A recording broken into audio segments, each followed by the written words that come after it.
Good morning, students. So, in the last class, what you have studied is all about what are the charges, and there are two charges, that is a positive and a negative charge. How do you get that is when you take a glass rod and rub with silk cloth, it produces a positive charge, and when you take a rubber rod and rub it with silk cloth, it will give you a negative charge. That is, it is all charges which are at rest. And a few concepts about it that you have studied is that glass rod, when it is brought near glass rod, it repels each other. That is, like charges will repel each other and unlike charges will attract each other. Okay, but always we know that atom as such is neutral. And some of basic properties of charges that we have studied, where one was about that charges are fundamental property and its unit is called as coulomb.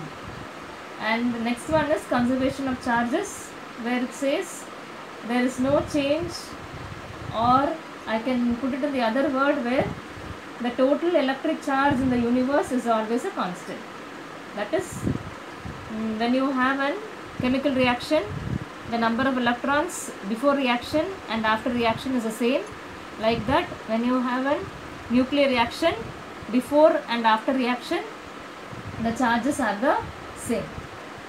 And the third property is about quantization of charges, which stated you that Q is equal to N into E. That concept is very important. Based on that, you will get even 1 mark questions also. Now, we will move on to Coulomb's law. How you studied Newton's law in universe lesson, Newton's law, like that here it's a Coulomb's law. Coulomb's law, what does it says is that you are going to consider two charges Q1 and Q2, which is separate at distance of r. So naturally there is an force created here, but what kind of force? It can be either a attractive force or a repulsive force. Based upon the charges that you take, if it is opposite charges, then there will be an attractive force. If they both are positive or same charges, there will be an repulsive force. And it is directly proportional to the charges. It's going to be directly proportional to the product of the charges, and it is inversely proportional to the square of the distance between them. All this, that is, I am just revising it. So here, when you are going to consider force on the charge Q2 exerted by Q1, you take it as R12. If I am going to consider, or if I am going to calculate the force on the charge Q1 due to Q2, it will be minus R12. It's just a opposite. That is, the direction is going to be opposite from each other. Then this K value is going to be equal to 1 by 4 pi epsilon naught, which is equal to 9 into 10 power 9 Newton meter square per Coulomb square. Out of that, this epsilon naught is nothing but called as permittivity. What's the meaning of permittivity? What's the amount of charges that any material can allow to pass through? That is what is called as this permittivity. You will learn in magnetism, this is electrostatic, so you come across permittivity. Like this, you will come across magnetic property, where that will be permeability. Don't get confused of both. So here it is epsilon naught, permittivity, which has some value of this. So in order to know what is 1 coulomb, or what's the force which is given out when you are going to consider 1 coulomb, when you are going to take 1 coulomb is calculated and substituted in this 1 coulomb and 1 coulomb, and even distance of separation to be 1 meter, there you get a force which is going to be 9 into 10 power 9 Newton. It's a huge force, but practically in day-to-day life we are not in need of such a huge force. So generally it is only nu coulomb, that is micro coulomb, which is 10 power minus 6 coulomb, and it's nano coulomb, which is 10 power minus 9 coulomb. Only so much of force is required. Not even 1 coulomb of charges are required in day-to-day life. So to know the something that we have learned, permittivity, isn't it? So we are going to learn what is relative permittivity is. That is, epsilon naught is nothing but when you have charges which are in vacuum.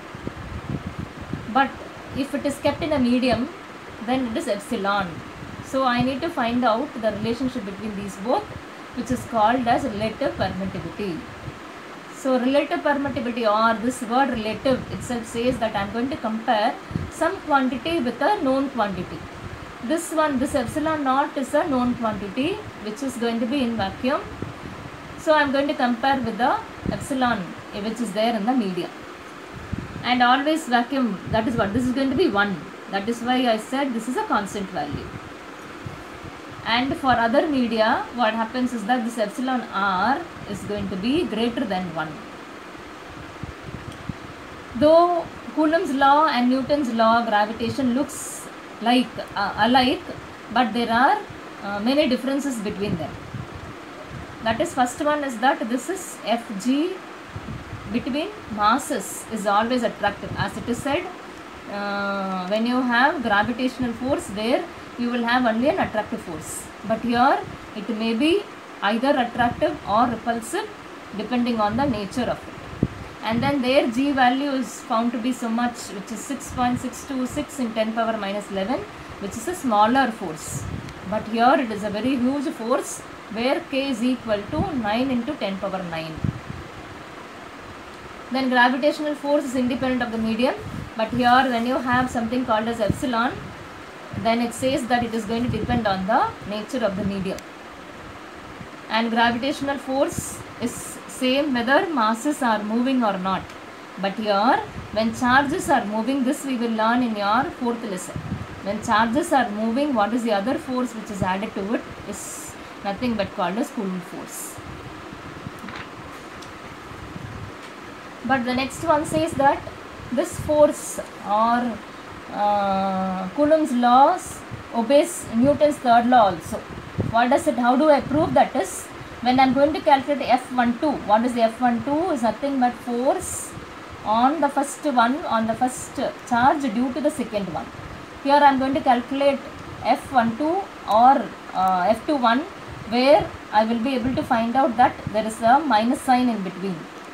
So the first one will be 1 by 4 pi epsilon naught q1 by q2, q1 into q2 by r square, where r to 1. So when I need to convert this r to 1 into r12, what do I require is that I need to just introduce a minus sign. So that this gives me a minus sign. So what does it means is that F12 is equal to minus of F21. So Newton's third law says that action and reaction. Action and reaction is in opposite direction. But this expression for the Coulomb's law is true only for point charges, only for a dot, only for a point charge. These expressions, whatever here it is there, is true. Okay. So these and all are the properties of Coulomb's inverse square law.